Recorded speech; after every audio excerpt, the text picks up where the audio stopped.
25 with the Bhakti Center, and we are going to be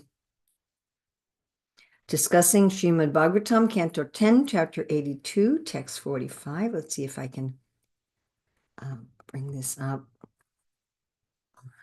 to share it. You should be able to share now. Okay, just give me a second.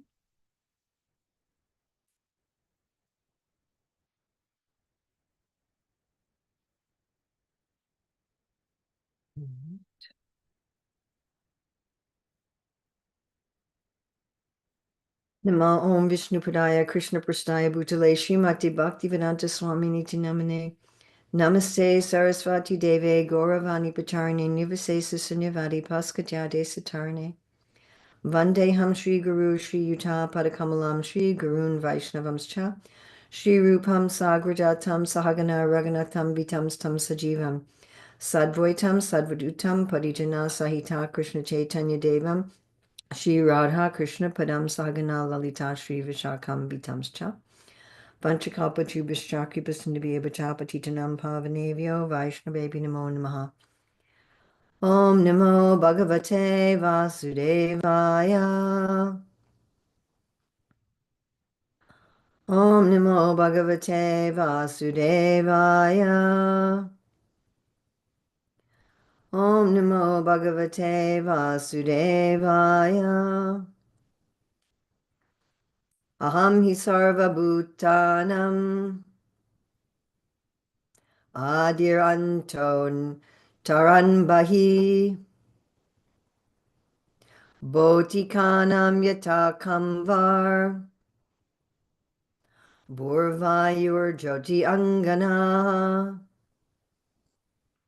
So this is a verse spoken by Krishna to the gopis at Kurukshetra during the time of the solar eclipse, when he is trying to pacify them for the fact that he has been separated from them for a very long time, and that he is not indeed going to go back with them to Vrindavan. Of course, our Rath Yatra festival is a festival of the residents of Vrindavan, gopis, but all the residents of Vrindavan, actually bringing Krishna, Balaram, and Subhadra from Kurukshetra to Vrindavan.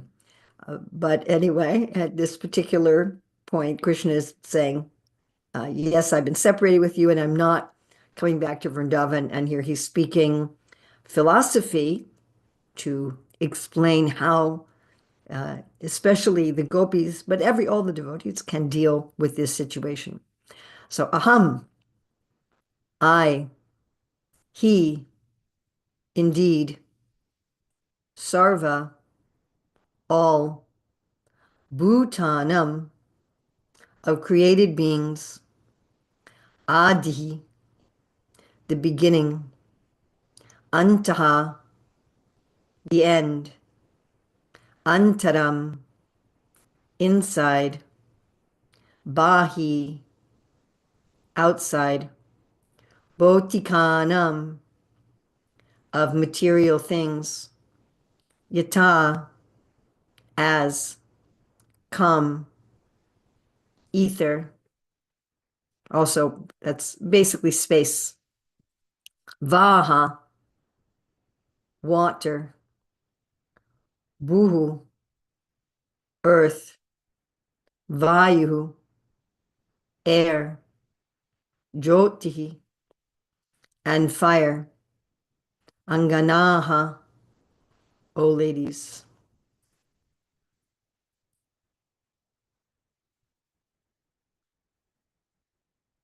Translation by the BBT. Dear ladies, I am the beginning and end of all created beings and exist both within and without them, just as the elements ether, water, earth, air, and fire are the beginning and end of all material objects and exist both within and without them. PBT purport. According to Srila Siddhar Swami and Srila Vishwanath Chakravarti, Lord Krishna implies the following idea in this verse. If you know that I am the Supreme Lord, there should be no question of your suffering any separation from me. since I pervade all existence. Your unhappiness must be due to a lack of discrimination. Therefore, please take this instruction from me, which will remove your ignorance. But the truth of the matter is that you gopis were in your previous lives great masters of yoga, and thus you must already know this science of Jnana Yoga. Furthermore, whether I try to teach this to you in person or through my representatives such as Uddhava, it will not produce the desired result. Jnana Yoga simply causes suffering for those who are fully immersed in pure love of Godhead. So, of course, Jnana is included in love, but to have that as your only position is not going to be pleasurable for those who are in bhakti.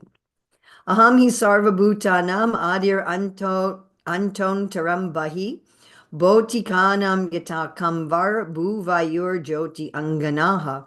Dear ladies, I am the beginning and end of all created beings and exist both within and without them, just as the elements ether, water, earth, air, and fire are the beginning and end of all material objects and exist both within and without them. So this verse, it was interesting that I was introduced as someone who discusses hermeneutics, because this verse is very related to hermeneutics. And I would like to put in the chat a very important verse.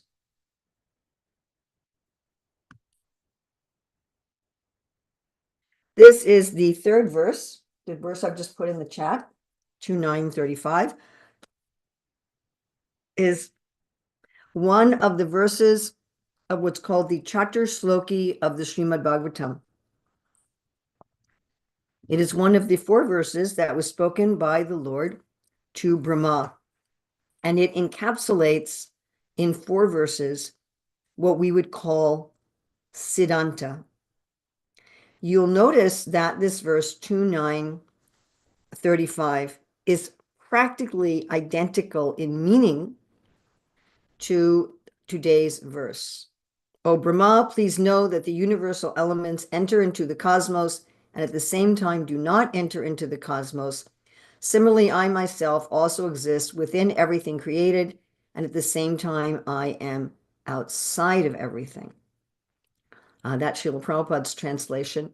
Bhanuswami gives another translation of this verse, which I've also put in the chat. Just as the elements enter into all beings and also remain separate, I enter into all beings and remain separate when I perform my pastimes.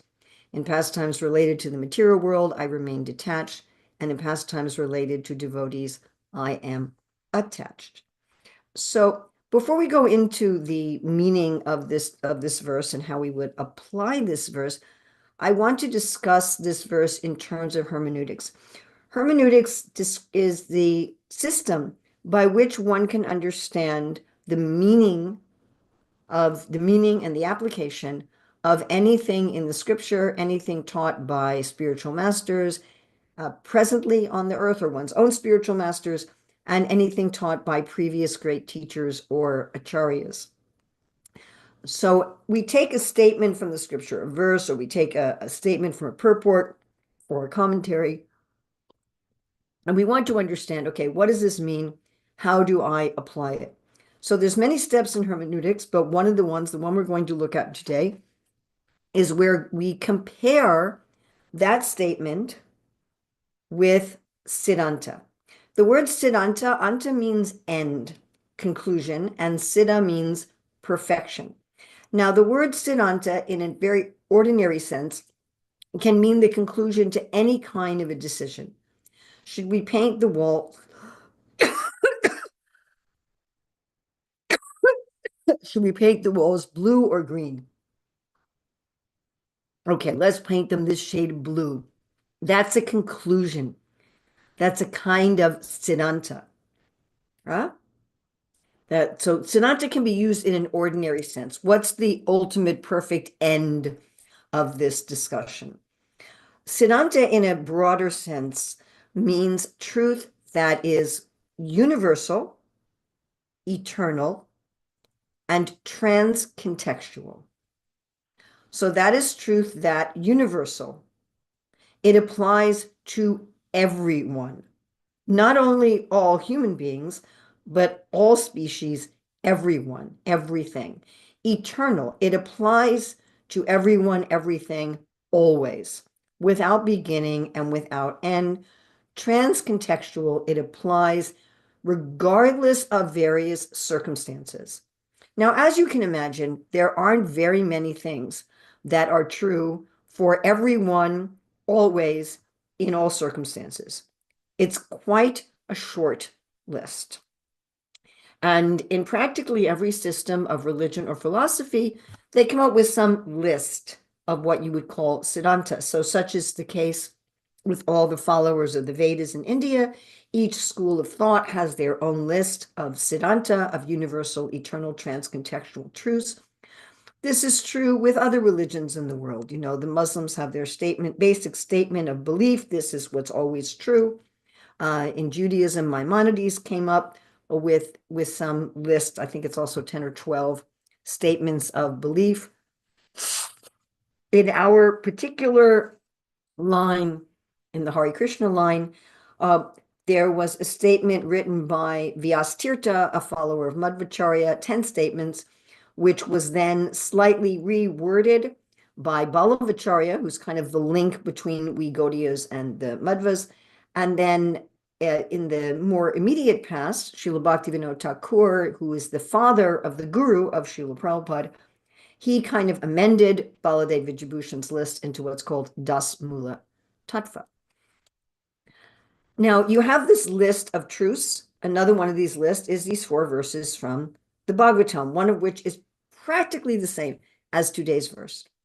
What are things that are true for everyone, always, in all circumstances? So you take another statement from the scripture that you're trying to understand. Let's say you take the statement where Krishna says to Arjuna in the Bhagavad Gita, armed with yoga, stand and fight. All right. So if we compare that to a list of universal, eternal, transcontextual truth, we'll find that this statement, armed with yoga, stand and fight, is not true for everyone. Right? I don't know if I've ever stood and fought with somebody. I don't know if I've ever really done that. And it's certainly not something that is applicable to everyone. And it definitely isn't eternal.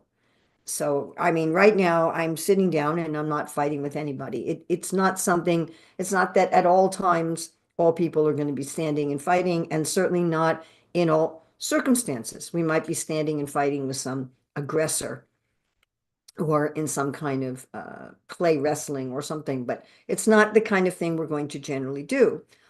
Therefore, that statement, armed with yoga, stand and fight, is not a statement of Siddhanta. Whereas today's verse, you can see, comparing today's verse to the Chaturshloki verse 35, 2935, you can say it's saying practically the same thing. The language is a little different, but it's making exactly the same point. Exactly. There's no different in the point that's being made. So then you can say, okay, this is a statement that applies to everybody in all places and all times. It's not just something that Krishna was saying to the gopis. And even the statement in the purport that just Gyan Yoga is painful to the Bhakti yogis doesn't mean that Gyan Yoga is not applicable. It just simply means that the Bhakti yogis go beyond Gyan Yoga. They have a deeper understanding. This is one statement of Siddhanta. It's not the complete Siddhanta. And that's another thing to understand. Although what we're seeing is Siddhanta, it's universal, eternal, and transcontextual. In and of itself, it's not complete. You have to look at the complete Siddhanta. The next kind of statements are statements that are contextually applied Siddhanta. For example, if we say, okay, chant the mantra like we chant the beginning of Bhagavatam class, Om Namo Bhagavate Vasudevaya.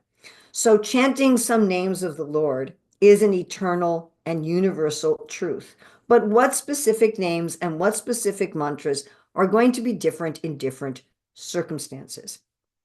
So we have, right, Dhruva Maharaj was just chanting this mantra, Om Namo Bhagavate Vasudevaya, whereas the main mantra we're chanting is Hare Krishna, Krishna Krishna, Hare Hare, Hare Rama, Rama Rama, Hare Hare. Or many of us chant the Gayatri mantras, but we're not chanting those all day. We chant those at the sandhyas, at sunrise and noon and at sunset, and you only chant those if you've been initiated into them by a guru.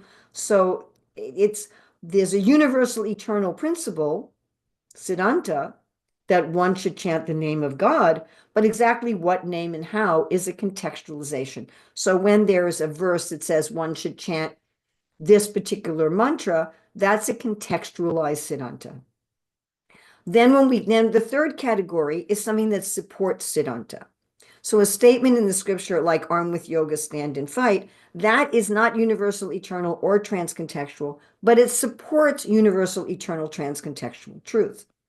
There's kind of a universal, eternal, transcontextual truth hiding under that statement. So that we should be full of yoga in terms of connection with the divine, and that we should do our particular duty, our particular work, according to our particular nature in the service of the divine.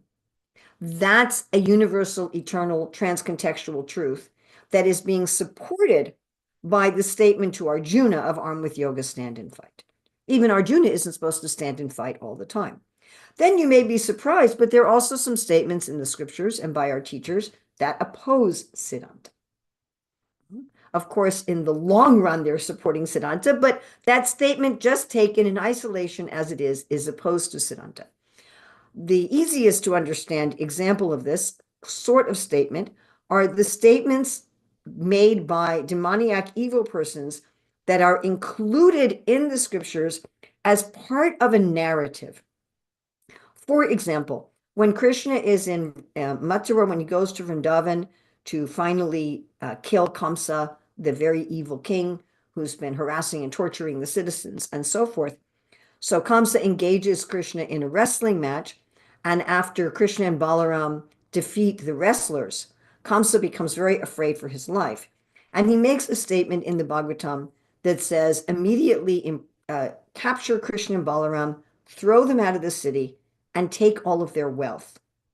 So just like we have in Vrindavan deities of Krishna and Balaram on the altar, and we don't take this statement by Kamsa in the Bhagavatam as anything that we're supposed to do. We don't say, well, let's take all of the paraphernalia from the deities and throw them off the altar because there's this statement, take all the wealth of Krishna and Balaram and throw them out of the city.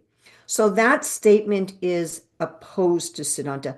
Interestingly enough, in some of these cases, our acharyas, our great previous teachers, will they'll reinterpret these statements using rules of Sanskrit grammar to mean something else. So these are four comparisons that we make. We take a statement, and we're looking at a verse, or we're looking at a statement from Guru or Acharyas, and the first thing that we do, well, actually, first thing we do is we look at our own state of consciousness and our own qualification. But the first thing we do in terms of understanding the verse is we say, is it a restatement of Siddhanta? Which means we have to know Siddhanta. Is it a contextualization of Siddhanta? Is it supporting Siddhanta? Or is it opposing Siddhanta? This analysis is extremely important. You don't want to take a contextualization of Siddhanta and say it's transcontextual, and you don't want to take something that's supporting Siddhanta and say it's Siddhanta. You certainly don't want to take something that's opposing Siddhanta and say it's Siddhanta. Most of the difficulties people have with understanding and application of the words of Shastra and our acharyas is mistaking a statement that supports Siddhanta for Siddhanta. So practically all of the statements about social structure and social dealings are in that category. There's other tools then, there's other principles and tools, hermeneutics principles and tools to understand that we go beyond. I haven't given you, we teach hermeneutics in 8 classes of 1.5 to 2 hours each. So can't go into depth on that, but just to give you some idea, because when I saw this verse, I'm given a calendar with dates and verses, and I saw this verse, and I'm like, oh wow, I really want to talk about this particular verse. All right. So I think in talking about this verse, it's a good idea to actually go back to 2:9:35 itself. And because that's something where we have copious commentary from Srila Prabhupada and our acharyas. This verse is also quoted in the Adi Leela by Krishnadas Kaviraj, and Srila Prabhupada has extensive commentary there as well. So our main difficulties that we can get some guidance on from this verse is that we struggle with our attachments in this world. And it seems like we're always struggling with illusion and our attachments. And we might think, well, first I have to become detached and then I can find Krishna. Or we just feel that Krishna is absent from our life. This was the immediate problem of the gopis. Of course, in a very literal sense, Krishna was in a geographically distant location in terms of, what was appeared there, that we feel entangled in illusion and we feel separate from Krishna. But here Krishna is telling us that above material detachment is spiritual attachment, and that Krishna is always present with us. That Krishna is always present with us. And if we can understand how Krishna is always present with us, then we will be able to see the material, so-called material energy as spiritual. So the basic themes here is that the Lord is immanent and also transcendent. These words, immanent and transcendent, are used in Christianity and to some extent in Judaism and Islam to understand that the Lord is all pervading and at the same time, he exists as a separate person. Most religions tend to focus on one or the other. Either God is everywhere and in everything, or God is separate as a supreme being. I know the Muslims concentrate on God as transcendent, and they say that God is so transcendent that he cannot incarnate here, that he's of such a different nature from the world. God and the world are two totally separate things. And then you have other spiritual philosophies that, well, God is everywhere, he's in everything, and there's no separate existence of God. So this verse instructs us, this is a summary that Prabhupada gives in Adi 156, the other place where this verse is stated.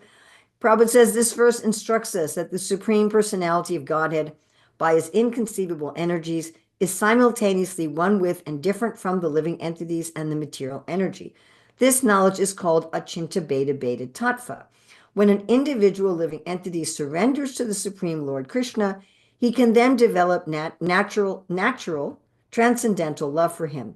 The surrendering process should be the primary concern of a human being. So this statement, Achinta Beta Beta Tattva, is one. Remember I said that there's this list from Vyastirtha, amended somewhat by Baladev Vidyabhushan, amended somewhat by Bhaktivinoda Thakur.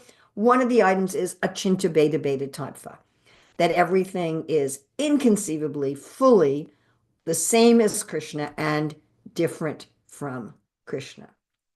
Right? So the point is that the Lord is in every atom of this world and also separately in the spiritual world. And this particular understanding in the 9th chapter was given to Brahma because Brahma said, how do you perform material and spiritual pastimes? And the Lord said, well, I'm going to tell you a secret called Rahasyam. Rahasyam means a great secret. So I'm going to tell you a great secret. This word Rahasyam is also used in the Bhagavad Gita when Krishna tells Arjuna, because you're my devotee and my friend, I'm telling you this great secret. So the secret is that Krishna is everywhere in everything. And impersonalists can maybe imagine that, but the devotees actually experience that. Premanjana charita bhakti vilochanena, santas sadaiva hridayeshu vilokayanti, yam shaima sundaram achincha gunasarupam. The devotees, when they have love, they see Krishna everywhere. This is a mystery. How can God be everywhere? But when you love him, you see that he's everywhere. And the way the Lord deals with his devotees, like here how he's dealing with the gopis, are also a mystery. That the pastimes of the Lord are televised into the heart of a devotee. We have in today's verse, within and without, reminded me of the George Harrison song called Within You, Without You. The Lord is inside and outside. The pastimes are televised into the heart of a devotee. The desires of a devotee are all fulfilled. And although the Lord is in the heart of the devotee, still the Lord is also outside to be perceived by them. And of course, that's the complaint of the gopis, is they say, we don't see you outside to be perceived by us. And Krishna is saying, but I'm everywhere. And then in the commentary is, well, that's not going to be enough for the gopis. They also want him outside to be perceived by their senses. Srila Vishnu Chakravarti Thakur comments on tune 935, a very wonderful purport. And I'd like to just read some of this to you.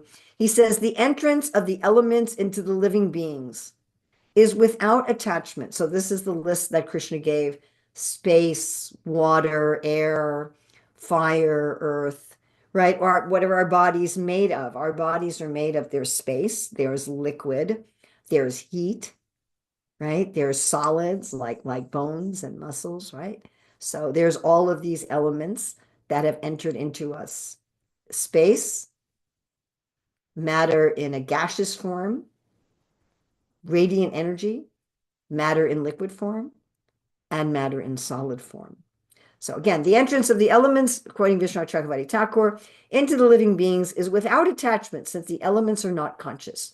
Like the ether, though I am conscious, like the man who lives in his house without attachment, I remain without attachment while entering, regulating, and protecting all beings. My pastimes are without attachment in relation to the elements and the living beings within the material world.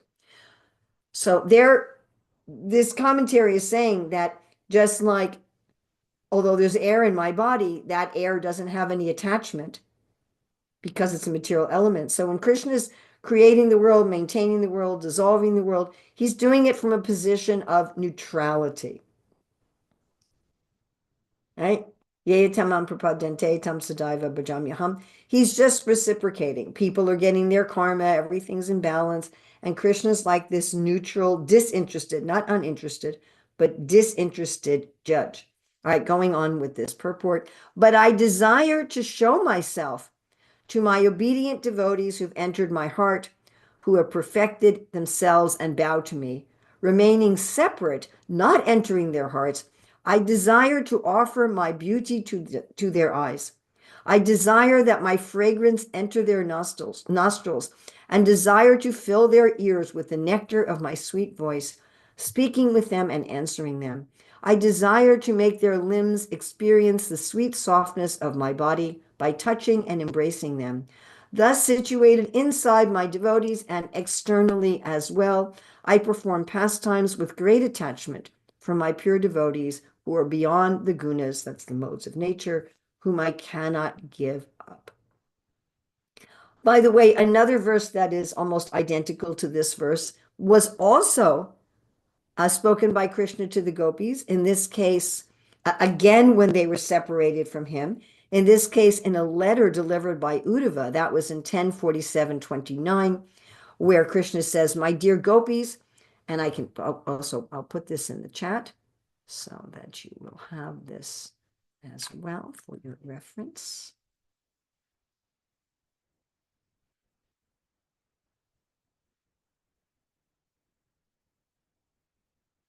Says, my dear gopis, just as the five material elements of earth, water, fire, air, and ether are all pervading in this material world and present in the bodies of all living entities, in the same way I am always present within you.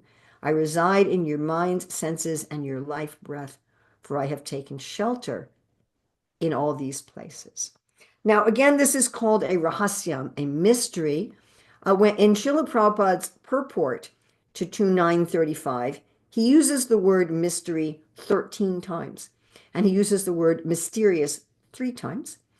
In his purport to CC Adi 155, which is the same verse, he uses the word mysteries 1 time. So altogether, 17 times. Now, this word mystery is from 2:9:31. 2:9:31, where Krishna tells Brahma that he's going to speak some mysteries. And again, I also referred you to Bhagavad Gita 4:3, where Krishna tells Arjuna he will reveal these mysteries. Oh, okay, how are we going to enter into this mystery? How are we going to actually experience that the Lord is present in everything and yet also with us as a person? So some of you know that I worked with a co-author, Kamlasita, to write the book Krishna Meditations. And there we go through all the ways, well, not all the ways, but a lot of the ways in which we can find Krishna in the world. Right? The Bhagavatam also explains how the air is his breath. When we're breathing, we can understand I'm breathing in the breath of God. The air that is within me is actually the prana of the Lord. When we see the sun and the moon, we can see these are the eyes of the Lord looking on me with love. In the Bhagavad Gita, we have verses like, I am the taste of water. When we're drinking water or any liquid, that is the taste of God. The light of the sun, that Krishna is the light of the sun. He is the heat in fire. Right now, where I am, it is extremely cold. And we have the central heat on, but it's so cold that I also have another heater here in my room.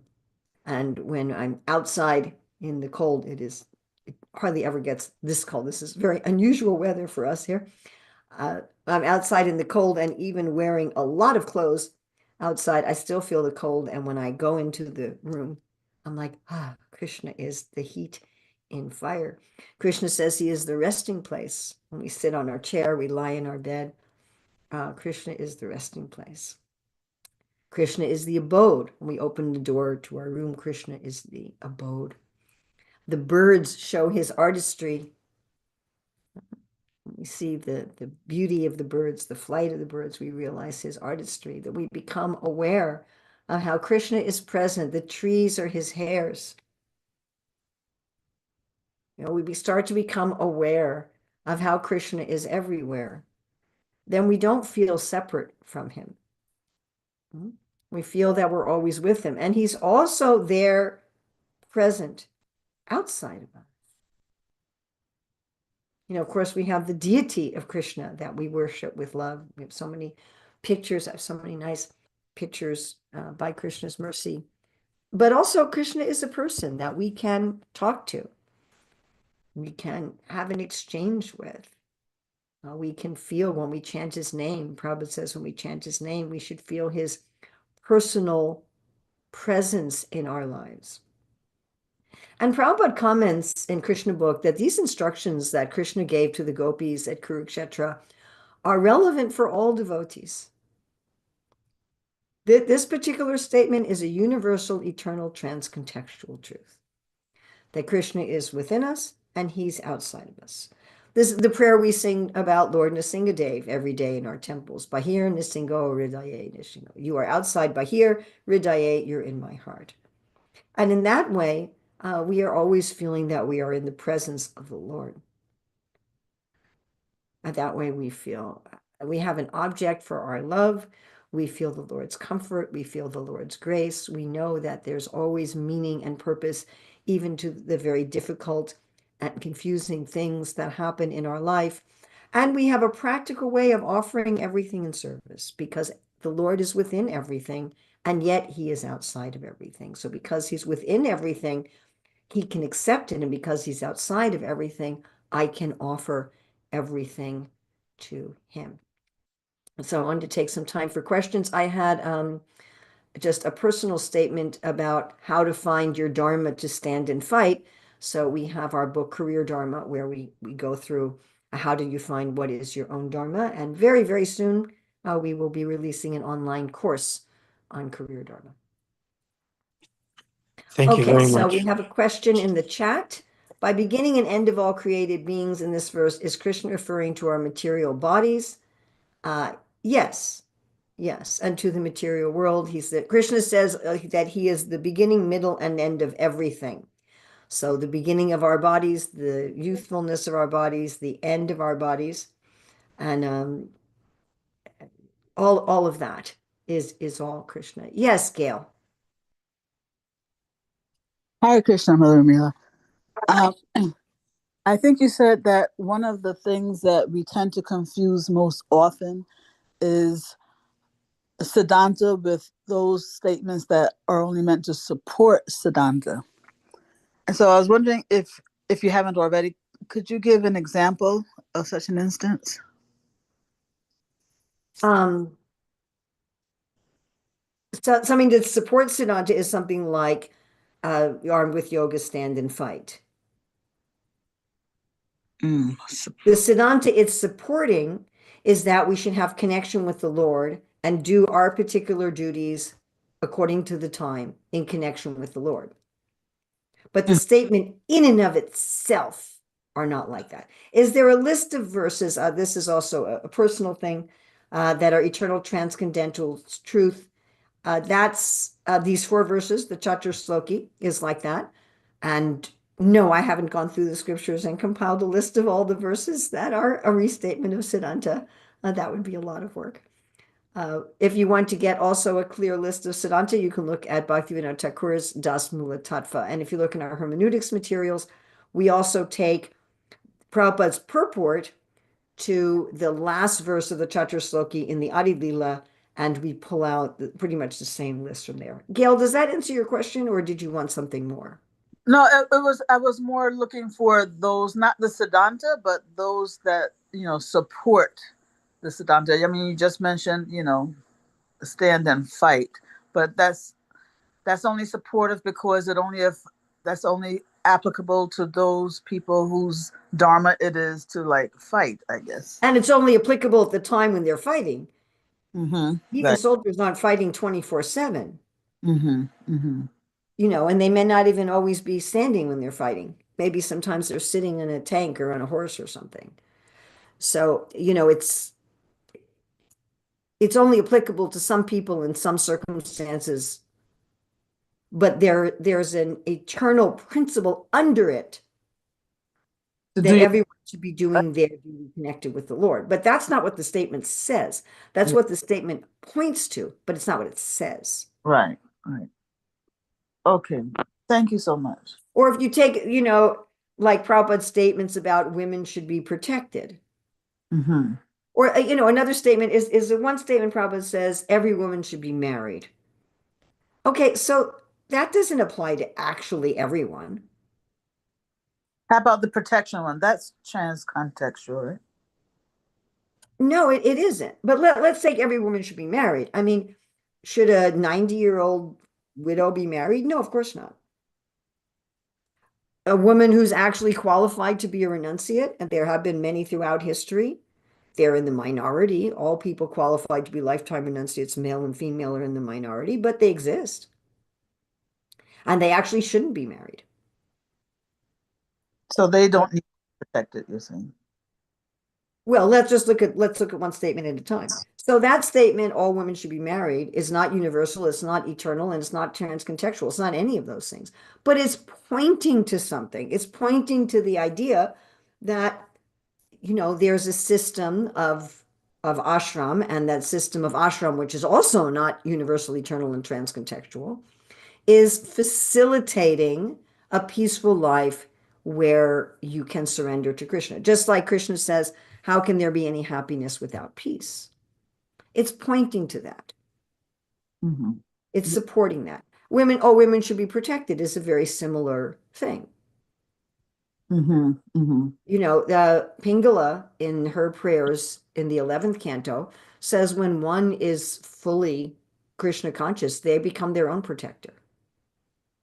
Mm-hmm. Yeah. Now, you could say it's a general truth in society that females need special protection because most females are physiologically more vulnerable that males are generally physically stronger, and certainly women are more sexually vulnerable than men are. You can say men can be raped, yes, but men are generally raped by other men. There's technically a woman could rape a man in terms of like, if a 30-year-old woman has sex with a 12-year-old boy, that's statutory rape, but women obviously cannot rape. So women are more vulnerable than men sexually and physiologically, and therefore women need to be protected, ironically, from men. So women need men to protect them from men. So, but is that always true for all women at all times and all places? No, obviously not. Mm-hmm. That's not an eternal, universal, transcontextual truth. I mean, Durga Devi doesn't need anyone to protect her, I'll tell you that. So, it's pointing to something. It's pointing to the idea that anyone who's in a more vulnerable position for whatever reason should be taken care of by those who are stronger. That's a general truth. Children should be protected by adults, and part of the protection you're giving children is from bad adults. So the good adults should protect the kids from bad adults. People who have more money should give protection to people who have less money. People who have more power should give protection to those who have less power. So that's a general, that even is also supporting Siddhanta. That in itself is not eternal, universal, transcontextual truth. But it's supporting a Siddhanta that all living entities are part of the Lord. Yes, Thank you. Mr. Bhakti Center. Hare Krishna, Mother Hare Urmila. Krishna. Good to see you. Always good to see you. Thank you. We're also very excited for the prospect of your joining us again in New York, perhaps in a few months, to represent a second part to your career Dharma. We're very excited by that. My question, in the mood of Arjuna, when he asks in the Bhagavad Gita, how does one sit and how does one walk and how does he speak? In that mood, how do we cultivate that awareness of Krishna's constant presence without and within? We're doing so many sadhana practices to cultivate that, but to be honest, like, at least for myself, sometimes, although I'm doing those practices, I'm not fully conscious of that reality. But when you spoke, it was very present. Right. Well, therefore we have something called sadhana. So really, which is also called abhyas yoga, which means to repeat. So, in education, there's 4 levels of learning.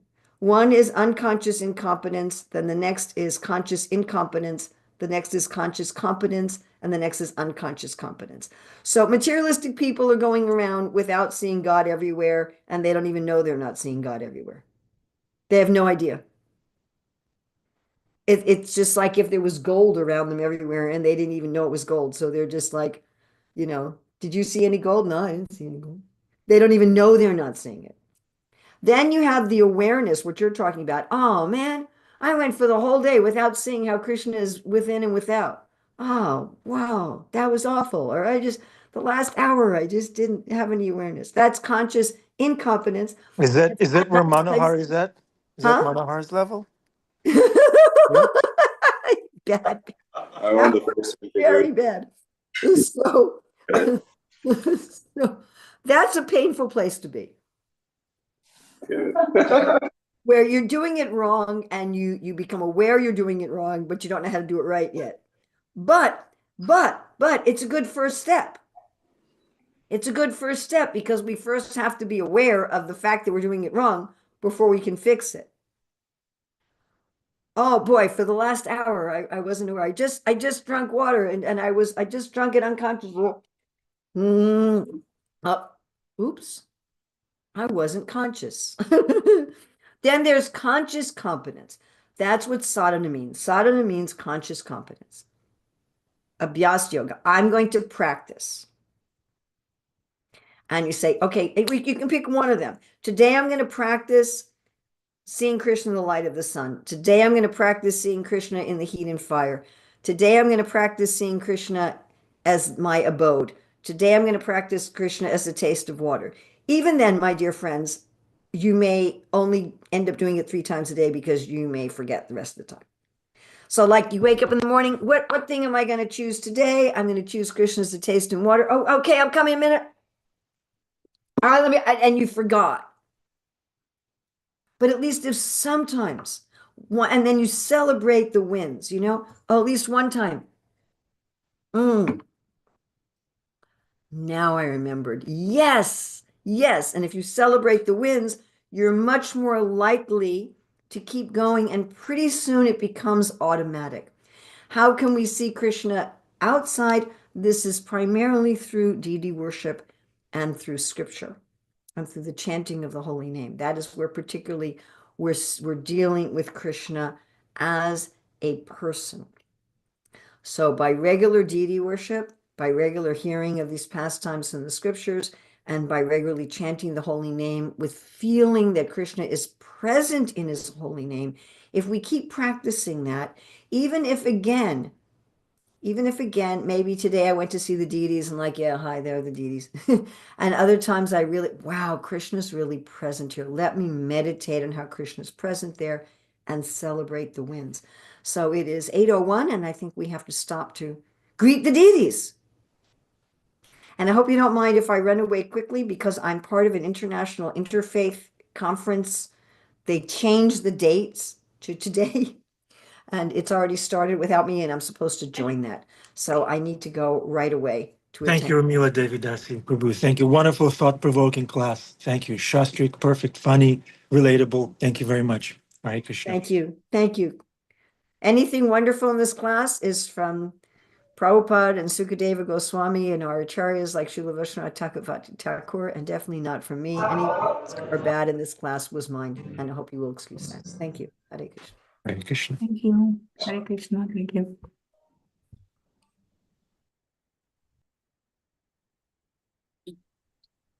Hare Krishna. There's no video, Manohar Prabhu. Please televise the darshan into our heart. There it is. Hare Krishna.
Shri Radha Murida Gaura Chandra Sima Bhagavan Ki, Srila Prabhupada Ki.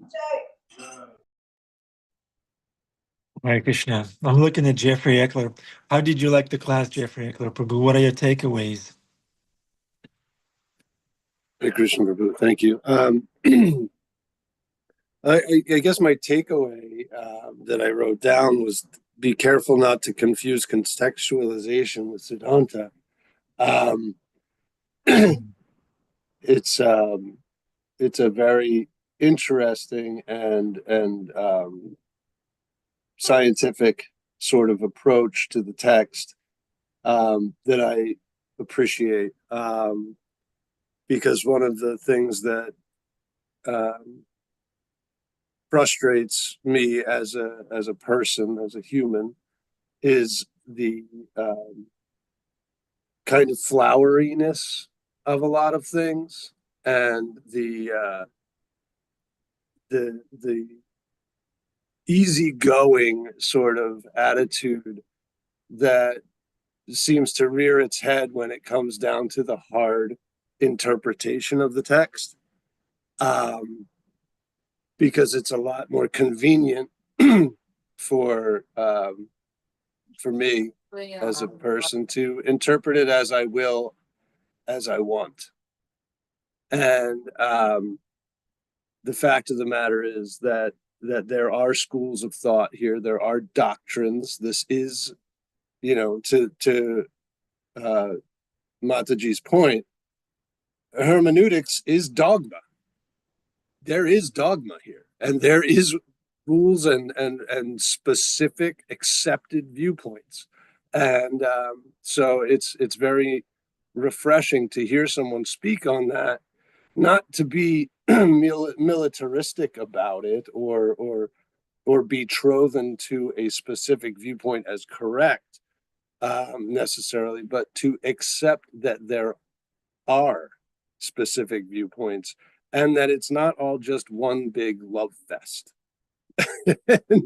I think that given the history of the movement and the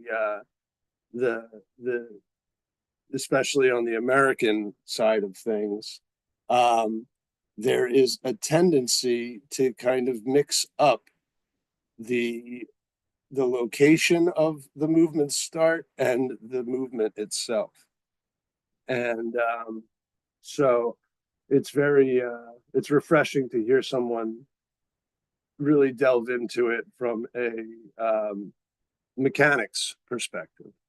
And so I appreciate Urmila Devidasi very much for taking that responsibility on, which really emboldens the text and gives it a new structure of value, which is cool. That's all I got. Hare Krishna.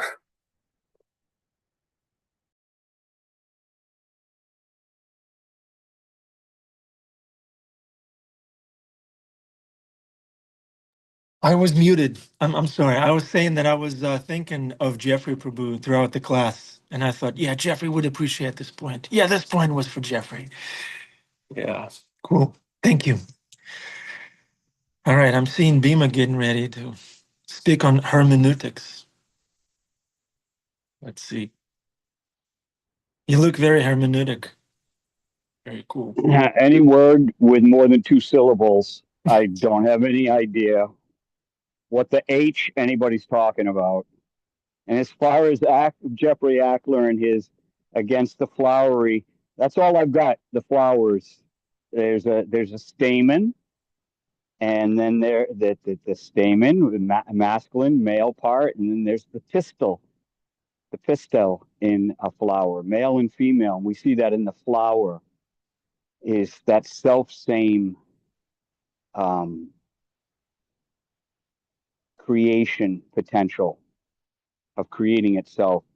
And that alone is enough. The flowers, the flowery language, the beauty of everything. We should become convinced. I don't mean to you know, naysay this. Some people need to look into it. I can't even pronounce the name. Hermeneutically. Um, but the tendency is for the mind to become very convoluted in these things. Do we want to put them in categories? And but what she was saying, which was wild, because what she does is takes us from this intellectual foray and leads us down into Krishna's pran is our pran. That our own breath is a sign of Krishna. When we consider the truth that we are not even responsible for our own breath, the process by which we take in breath and how that breath oxygenates our blood and feeds our heart, that we're not even responsible for that, that we're thrown into this world where these things are going on. And that alone, even a child can understand, oh, of course there's a God. And of course there's something going on. So I think sometimes I think that this higher education within Krishna consciousness, those words that are longer than two syllables, are meant to bring us back to two syllables, Krishna. And I think a child has that automatically before, of course, they spend too much time in the material world and they lose their innocence. But I would suggest anybody having trouble with this hermeneutics, when the spring comes, to take a long, slow stroll in a park and ask yourself, whence from? Whence from all this nature? Whence from all this beauty? Whence from the birds? Whence from the blue sky? And that will give us all the answers we need to know. Hare Krishna. Yeah, hermeneutics is not the goal. The goal is the blue boy, devotional service, and hermeneutics is just a tool that helps us get there. Hare Krishna. Okay, who wants to speak next? I have Stephanie. I have Krishna Kumari with keeping their cameras on. Stephanie, please. Hare Krishna. First, I would like to, I didn't say happy birthday to you yesterday, and I really want to say happy birthday and how much I appreciate you being here in class every single morning, no matter what, because this class is really just because I'm so new with everything. It gives me the discipline of knowing I have class at 7:15, therefore I have to get up at a certain time to do a certain amount of rounds. So this class is what sets the bar and know that I have to do certain things before this class. So I really appreciate that. Yeah, and I really enjoyed what Bhima just said, right? Because sometimes I am not intellectual. I am not, at all, but just to bring it back down to the just simply meditating on the little blue cowherd boy and just the love, like Krishna just gives everybody an into him, no matter where you are. If you're really smart, if you're more into kirtan, or it's for everybody. And I really appreciate that. Thank you. Thank you. Srila Prabhupada built a house where everyone can live. Mm-hmm. Even what if you're nerdy? What if your mind is so strong it needs some food? It needs hermeneutics to move on. So that's there for those devotees who are like that. Yeah, it's for everyone. Somebody had their hand up. Sydney, did you have your hand up? Hi, yeah. This is my work account. Maybe I should change that. I broke my phone, but anyway, I wanted to say that yeah, I very much enjoyed that. Not only is her information incredibly crisp and with a great degree of critical thinking, but she herself is I think a testimony of the infusement and channeling of the essence of this theology to the point of there's a certain degree of like eloquence and like brutality and how she communicates, and it's all so effective, just like how Jeffrey was saying, that there's a certain level of like sobriety that is not just fluff. You know, it's quite clear, and I really appreciate that. Hare Krishna. Thank you, Sydney. Very eloquently spoken. Thank you. Okay, let's see. Krishna Kumar, you had your camera on. Would you like to contribute to the yagya? Haribo. So yeah, this is the book that she has, Krishna meditation. Does it have pictures? So That's the many question. beautiful pictures that Nadia Mani Darling painted. So if you're looking for, she's got it all, Urmila. She's not only does she have the Krishna, the reservoir of pleasure, delights in eternal varieties of transcendental parties. I mean, she's got the flowery, she's got the Siddhanta. Urmila's a full package. Yeah, and then if you want to figure out what you're meant to do in this world, get her other book. It's I have it under my Christmas tree. It's this fat. Really? Oh. Well, it has pictures, so I guess. No, the other I could book give is it a not. shot. No, this one has pictures. You get this one. And for the serious person, get Career Dharma. Career. That looks thick. Yeah. I do have bookmarks. Nice. But yeah, she's seen it all.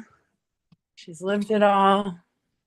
And she can speak about it all. Like some of us, we can't make sense of any of it. But Urmila is really the full package. And what I get is the Siddhanta isn't flowery. It is the truths. It is the, the essence. We're not our body, we're spirit, soul. Like this is what we're talking about. So I'm so grateful to her for studying. And I mean this other book, the more beautiful pictured one, is she's gone through every single verse and created a meditation on all the aspects of Krishna. I mean, it's really sweet stuff. Thank you. Hare Krishna. Thank you, Krishna Kumari. Our Krishna consciousness is a full package. It has flowery things. It has cut in sobering things. It has everything. So nice.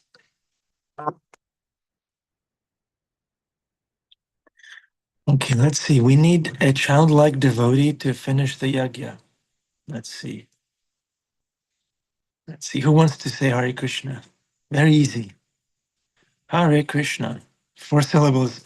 Is that your horse, Bhima Prabhu? You teaching them how to say Hare Krishna? Or is that you?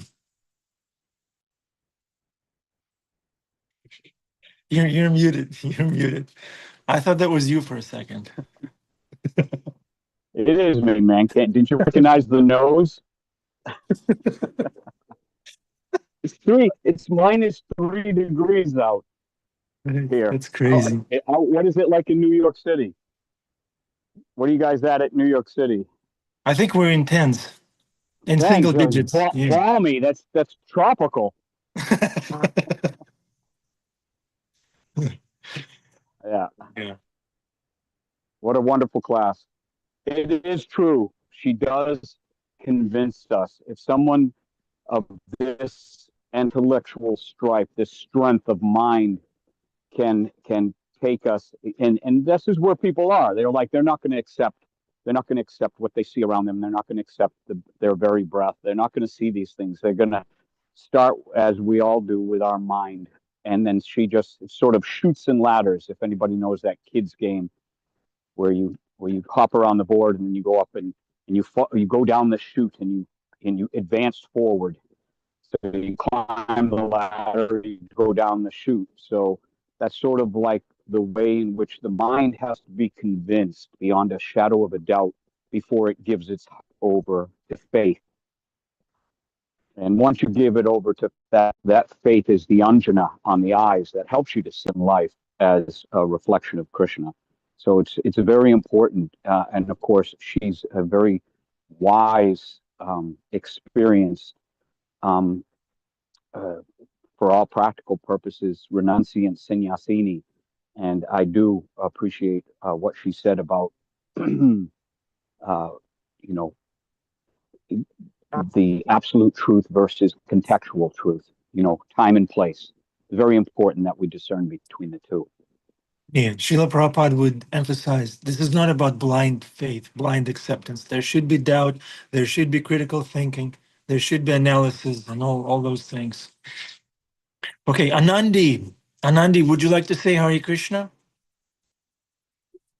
No need to, you know, you can keep the camera the way it is, but maybe you can say Hare Krishna. Anandi. Anandi, she's unmuted. I saw some movement. Okay. There she is. Anandi, Hare Krishna. So good to see you. Anandi. We love Anandi. Look at her. She's so happy. Unmute, Anandi. Unmute. Keep trying. You can do this. Hare Krishna. Thank you. Thank you very much. That was so sweet. Thank you. I am the taste of water, Krishna Kumari says. Thank you. Thank you. Hare Krishna.